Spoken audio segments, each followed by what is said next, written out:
Star vs. Echo Creek 2, The Battle for Echo Creek by Carlos 32875. Star Butterfly stands at the edge of Echo Creek, her heart racing. Memories flood back as she recalls the pink dragon she met at the bottom of Echo Creek. She needs to locate it. The mission is clear: return to Echo Creek and reunite with her friend. But the journey isn't easy. As she peers into the water, a shiver runs down her spine. The river murmurs secrets only she can hear. Through her memories, the dragon's laughter echoes in her mind. But there are also shadows. Echoing warnings about the creatures that inhabit the water. Stories of disappearances float through her consciousness. Star knows she can't ignore the danger, but the connection she feels with her friend drives her forward. With each step she takes, anxiety grows. The route is strewn with obstacles. Thorns and fallen branches threaten to trap her. It's not just the terrain that slows her down, but the growing doubt.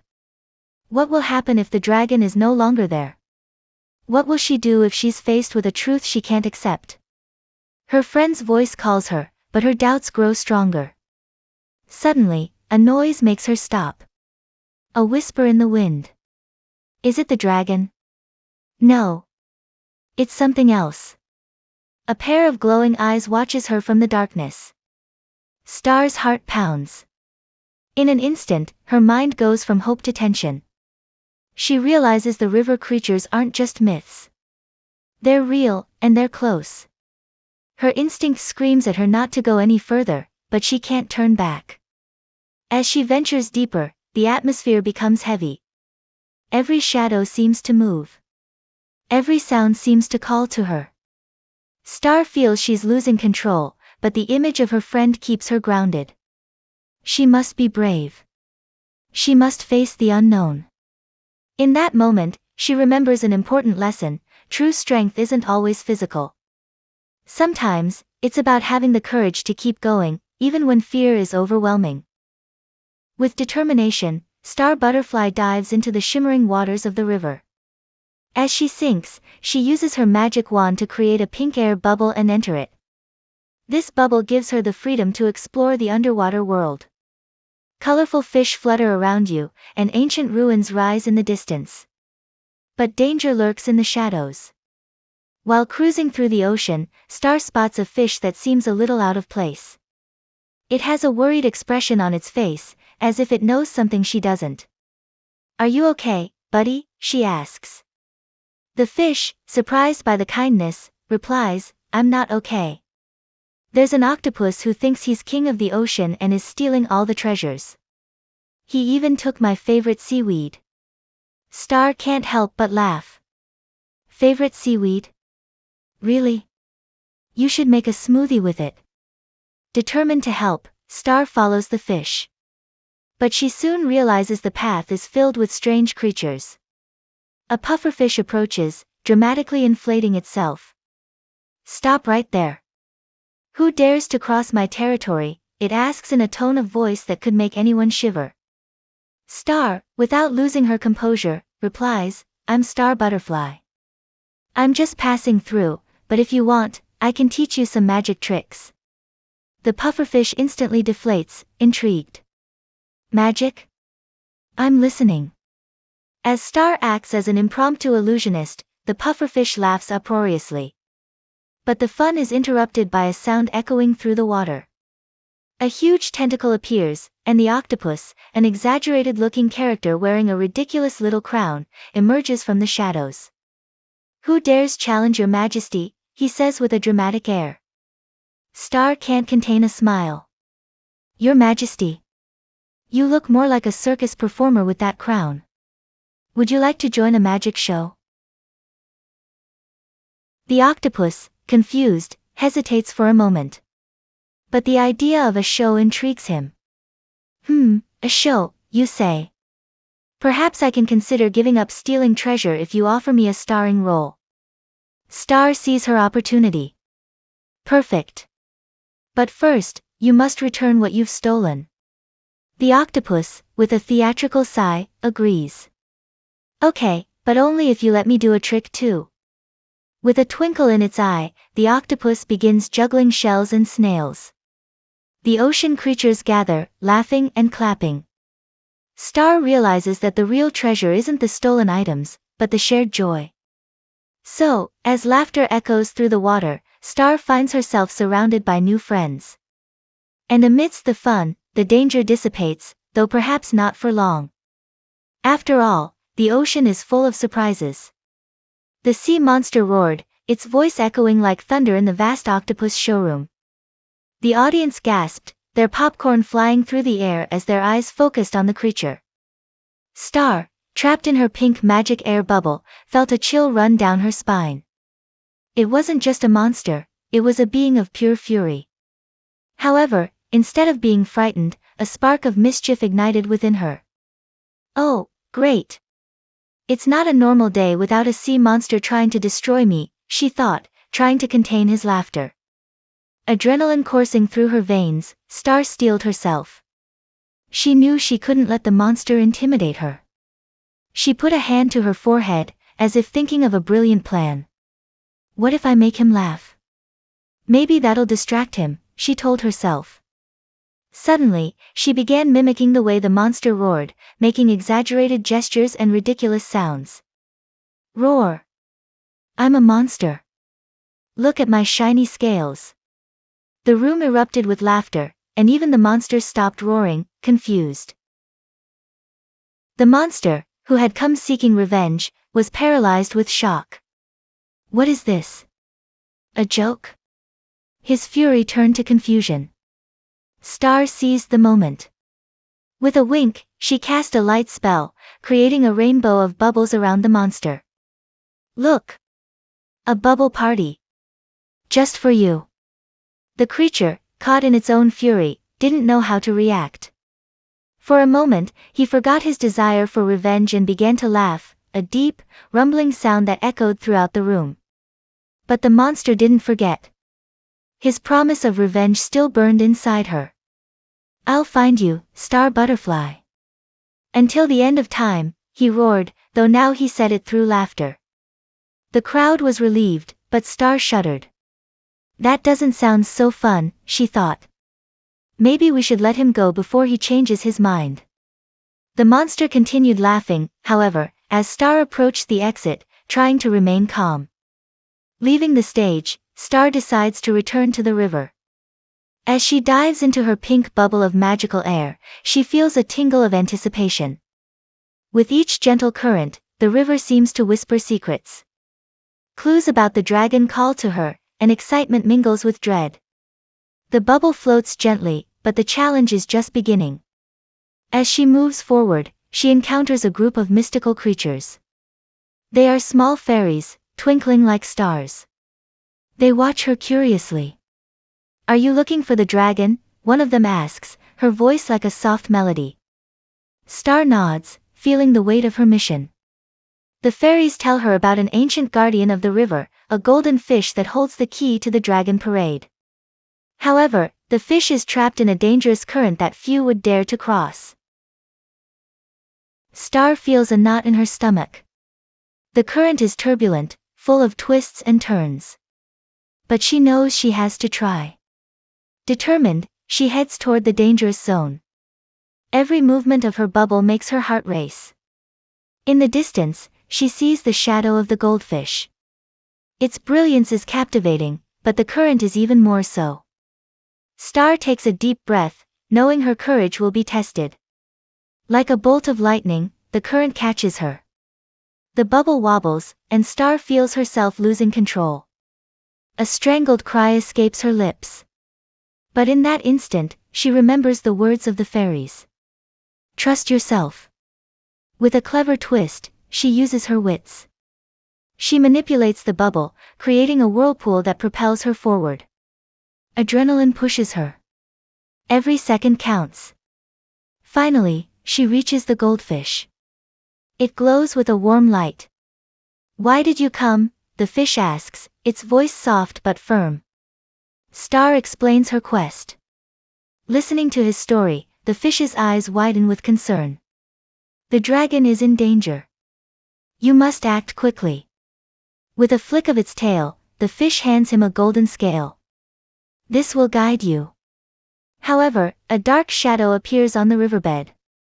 Something else lurks. Star's heart pounds. She realizes the adventure has only just begun. The golden scale shines brightly, but the danger grows. The shadow draws closer, and Star must decide. Escape or face the unknown. Heartbreak and determination clash within her. With one last glance at the golden fish, she prepares for whatever comes next. The search for the dragon has unleashed a new chapter in her story. In a shocking twist, Star inside the pink magic air bubble finally finds the pink dragon. Star blinked in disbelief. The pink dragon, with its glossy scales and saucer-like eyes, looked more like a childhood friend than a mythical creature. Staying here forever? That's a big commitment, she exclaimed. But the smiling dragon, a smile so wide it almost looked like a toothpaste ad. Echo Creek is magical. You can have adventures here every day. Why would you want to leave? Star felt a tug at her heart. The stories of her life with Marco played like a movie in her mind. But where did the dragon fit into all of this? As the dragon spoke, Star began to imagine her life in Echo Creek. She saw herself riding the dragon high above the village, making friends, and exploring every corner. But the image of Marco, laughing and joking as they fished together, made her stumble. But what about Marco? She asked, sensing the tension in her voice. The dragon frowned, as if considering a difficult puzzle. Marco? That human who's always trying to catch river fish? Really? Does that sound like an adventure to you? It's more than that. Star replied, almost offended. It's like family. The dragon didn't seem convinced. Family? Pfft. What you need is a partner who can fly and breathe fire. See how fun it would be to scare the villagers. Star laughed at the image. But the laughter quickly died away as she remembered the moments with Marco. The nights under the stars, the shared stories, and the whispered secrets. I can't just leave him. I've known him forever. In the end, Star realized she didn't have to choose between two worlds. She could create a new path that united them both. She felt relieved. So, the dragon and she agreed on a new adventure together, one in which they would explore and do crazy things, but without losing sight of their old friend. Ready for takeoff? The dragon asked. Always. Star replied, a smile on her face. And so, with the wind in their hair and a light heart, they launched themselves toward the horizon, ready for whatever was to come. The magical air vibrated around them as Star Butterfly stood before the dragon. Her heart pounded. The decision had been quick, almost instinctive. The sea monster was approaching with a ferocity that made her tremble. Yet her loyalty to the dragon was stronger than the fear she felt. You are more important than this battle, she affirmed, her voice ringing with determination. It was a sacrifice, but she knew it was necessary. The dragon, his eyes filled with gratitude, prepared for takeoff. I won't do it without you, he replied, his voice deep and trembling. The connection between them was palpable. Star could feel her friend's distress, but there was no time to hesitate. As the sea monster drew closer, a dark shadow loomed over them. Go, now, she shouted, pushing the dragon toward the surface. His bravery was contagious, but the weight of her resolve overwhelmed her.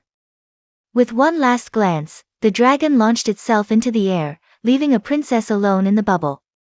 Loneliness struck like a tidal surge. In that instant, the sea monster emerged, its form titanic and terrifying. The ocean roared around them. Star felt panic threatened to consume her, but she remembered the dragon's faith in her. I can't let it end like this, she murmured to herself, preparing for what was to come.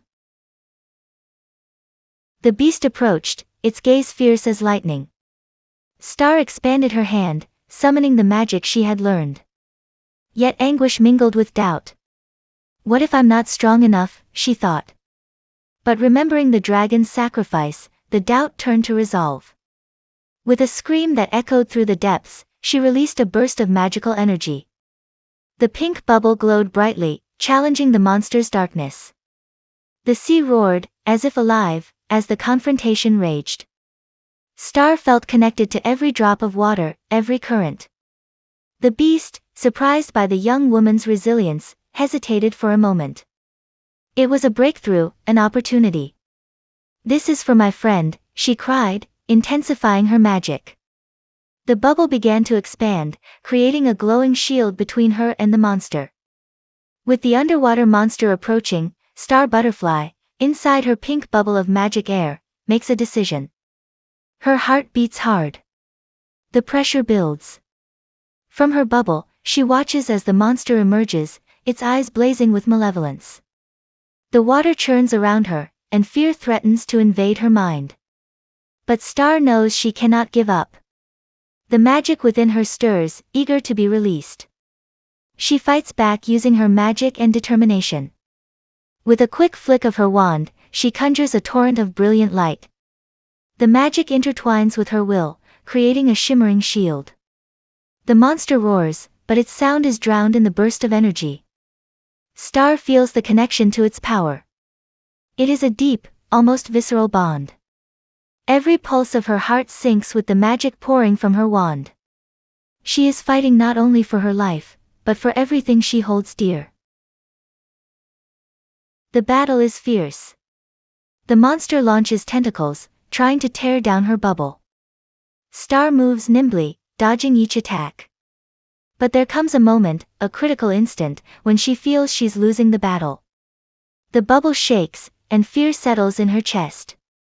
This can't be the end, she repeats to herself. Determination blossoms within her. With a cry of defiance, she sends a beam of light through the water, illuminating the darkness. The beam hits the monster, and its roar turns into a piercing scream. Star feels a mixture of relief and sadness. She's defeating not just an enemy, but the manifestation of her own fear. Sadness floods her, but there's no time to grieve. As the monster retreats, its body decomposes into bubbles of darkness. Star realizes that she's changed something within herself. She's faced her fear and decided not to let it control her life. With the monster finally fading, Star's bubble slowly begins to deflate. The pressure in her chest lessens, but the excitement lingers. She has learned that magic is not only a power, but a part of her being. The battle has transformed her. As the water clears, she feels a new strength within her. A mix of gratitude and resolve. She knows there will always be challenges, but she is ready to face them. Star Butterfly stepped onto the familiar lawn of Echo Creek, her heart racing with excitement. She saw Dragon resting under a tree, savoring a large ice cream cone. The sight made her chuckle. "Is that a snack or a meal?" she joked, raising an eyebrow. Dragon looked up, his mouth full, and shrugged as the ice cream dripped onto his scales. "Why not both?" he replied with a teasing smile. The moment was light, but Star couldn't shake the weight of her recent adventures. "I've faced monsters and magic, but this ice cream? It's a whole new danger," she joked, plopping down beside her. Dragon laughed, and the sound echoed throughout the park. "Do you think you can handle it? I mean, after fighting evil queens and dark forces?" They spent the afternoon reminiscing about their adventures. Each story brought back memories, some filled with laughter, others with tension. Star talked about the time she accidentally turned a rival into a frog. He wasn't even that bad, but his face? "Absolutely awesome," she exclaimed, waving her arms. Dragon burst out laughing, almost spilling his ice cream again. "You know, maybe you're a little overboard with this hero thing." Just as they were about to dive into another story, a loud crash echoed through the nearby park. They turned and saw a group of children trying to build a fort out of slide and swing parts. "Looks like they could use a little help," Dragon said with a grin. "Or a heroic rescue." Star jumped up, her eyes twinkling with mischief. "Let's show them how it's done. They'll need some real magic." With a wave of her wand, she transformed the playground into a magnificent castle, complete with glittering banners and a moat, which was really just a paddling pool filled with colorful balls. The children squealed with delight, and Dragon puffed out his chest. "Now that's a fortress," he declared. The children cheered their new royal leaders, and Star felt a surge of happiness. As the sun set and children's laughter filled the air, Star realized something important. This was her home, and these relationships mattered. They weren't just allies or friends, they were family. "You know," she said, looking at Dragon, "I couldn't have done any of this without you." He shrugged, trying to hide his frustration. "Yeah, well, having a dragon on your side helps." They both laughed, knowing that whatever challenges lay ahead, they were ready to face them together. The end.